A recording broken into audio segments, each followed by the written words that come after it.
Clairement, enfin, je pense que c'est pas en écoutant le témoignage d'Alexandre Benalla qu'on comprend ce qui s'est passé, mais c'est en écoutant les autres témoignages qui, de façon surprenante, sont complètement contradictoires, notamment lorsqu'il s'agit de ce fameux port d'armes et de ses fonctions de police. Donc, clairement, il y a quelqu'un qui a menti, maintenant qui, on ne sait pas, mais en tout cas, il y a des rapports contradictoires.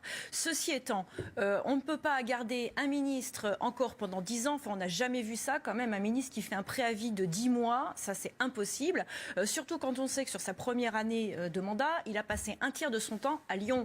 Donc en réalité, on se demande ce qu'il y faisait. C'était peut-être des déplacements officiels, mais c'est beaucoup de temps consacré à une ville qui n'est pas la principale ville de France. Je vous rassure, il n'y a pas de préavis de 10 mois, il va partir dans quelques jours. Bah, encore heureux, voilà, parce que c'est quand même lui qui voulait imposer son et je vous dis qu'on a dû lui dire que ce n'est pas à lui d'imposer son rythme, et comme il ne voulait pas qu'on lui impose, il a anticipé les choses et a décidé aujourd'hui de... Pour l'instant, il l'impose, et avec la façon dont il s'est comporté, il a complètement au bénéfice de tout le monde. Le président et le Premier ministre. Au bénéfice de tout le monde, parce que tout le monde, depuis quelques jours, demande à ce qu'il démissionne. Il le fait, de toute façon, ce remaniement, résout le problème. Il va être obligatoire, parce qu'on parle énormément de Gérard Collomb, mais on a Gérard Darmanin qui s'est déclaré pour Tourcoing, on a Griveaux pour Paris.